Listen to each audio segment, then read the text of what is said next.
Hello, everybody, and welcome back to Tim's Tech Talk. And this is going to be a very short episode because I have only really have one thing to talk about today, and it still is revolving around the Switch 2, the Nintendo Switch 2. So this is going to be a pretty short episode. So let me know if you like these shorter episodes. If you don't, leave a dislike or leave a comment. Let me know if you like these. Leave a comment or leave a like. Share this with your friends. Do all that wonderful stuff. But this is going to be a short episode, so there's no real need for musical intro or anything like that. So, let's go ahead and get into this. So, I found this last night while I was researching some stuff, and it's talking about how the Nintendo's Switch 2 may be sold at a loss in the US, I should say, due to tariffs. Because with the harsh levels of levies on hold, the company is reportedly wrapping up shipments from Vietnam. Or Vietnam, if you want to pronounce it like that. Because the Nintendo Switch 2 is functionally similar to its predecessor, sure the detachable controllers are now can be used as a mouse on your pants, or no less. Ugh. So the screen is bigger, the hardware is more powerful, there is a built-in microphone for voice chat, but otherwise the company isn't rocking the boat too much.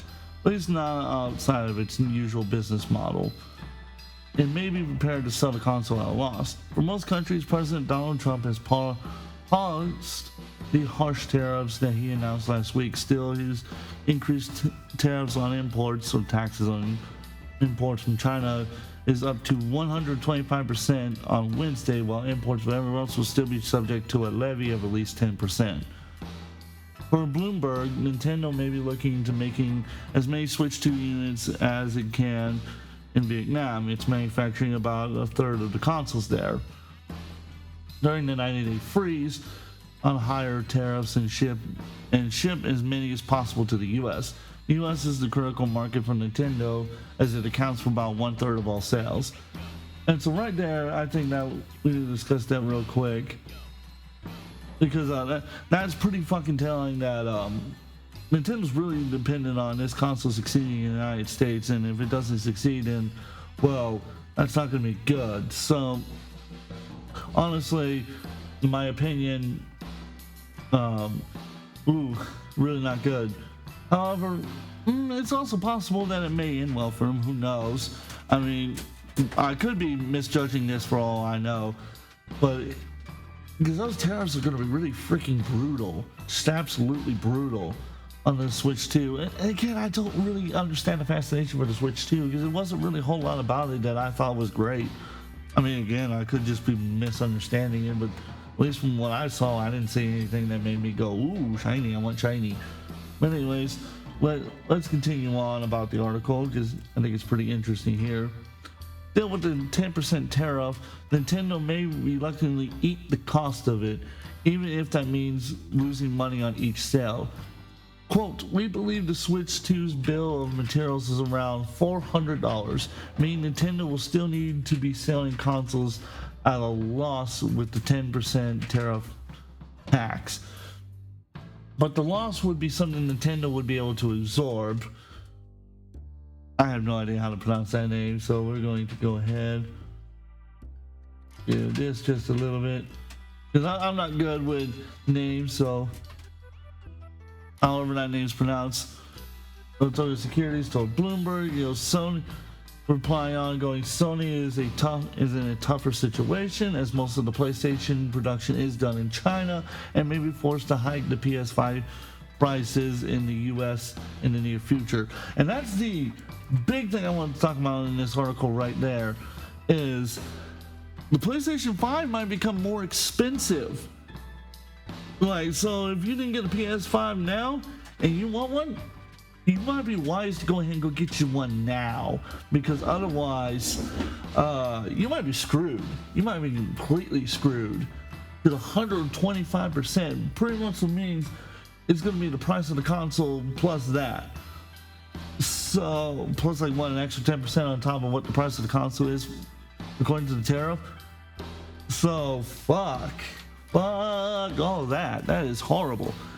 Oh my god, if that is really what's going to happen with the PlayStation 5, then I hate to think what's going to happen with the Xbox, or like the new Xbox and the new PlayStation. Like, I understand wanting to bring the manufacturing here to the U.S., but in my opinion, oh my god, that's not good. This is really not good. This is bad. This is horribly bad. So we're gonna read a little more of this article, then I'm gonna wrap it up. We're doing a little short one because I want to see how people feel about the short ones, and also I got somewhere to go real quick. So I'm recording this before I head out.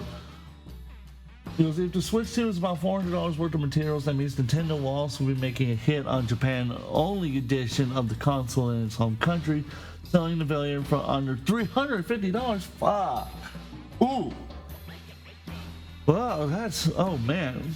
Robin Zuma of Bernstein also suggests that Nintendo will take the hit and keep the price at $450 if the tariff on Vietnamese imports remains at 10%. However, at 46% Vietnam tariffs, I expect them to raise the Switch price by $50 to $100.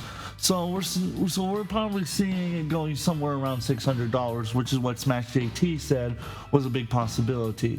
However, when we finish this article, it was unlike Sony and Microsoft, Nintendo has not historically sold its consoles at a loss with the aim of making up the sales with pricey software. The gaming side of the business is far and away from Nintendo's largest source of revenue. It's diversifying more these days with things like movies and theme parks, but it still needs a thriving base of the Switch and the Switch 2 players. With the consoles critical to the company's success, the suggestion that Nintendo may sell the Switch 2 at $450 at a loss is somewhat surprising, even if it's because of the tariffs. Nintendo formally revealed the Switch 2 just hours before Trump announced the high import tariffs on every country. Soon after, Nintendo delayed pre-orders for the console in the US. It later did the same in Canada, perhaps due to the risk of secondary market pricing gouging. To assess the impact of tariffs, with these now on hold, the company sure wants to get the ball rolling on pre-orders so has a better sense of the North American demand, and it can accordingly adjust its manufacturing plans if necessary. And I think ultimately that's what we need to talk about here, is that the tariffs are just absolutely causing a huge fucking problem. Nintendo is probably going to eat a loss, and this is historical. That Nintendo's going to eat a loss. The first time it's ever going to eat a loss on manufacturing and selling consoles, not because the consoles like the Wii U sold poorly, but because the console itself is being sold at a loss, which might explain why the games are going to be so expensive.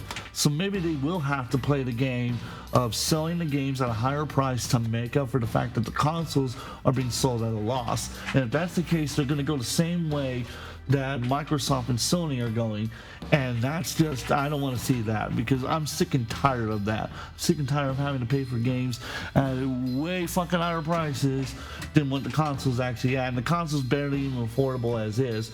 So Nintendo, please, if you happen to watch this, please do not raise the prices. Please fucking don't do that. I beg of you, please don't. But that's just me. Well, anyways, let me know what you think in the comment section below.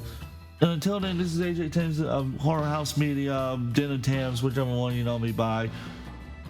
Make sure you get one of these t-shirts, and I will see you all next time.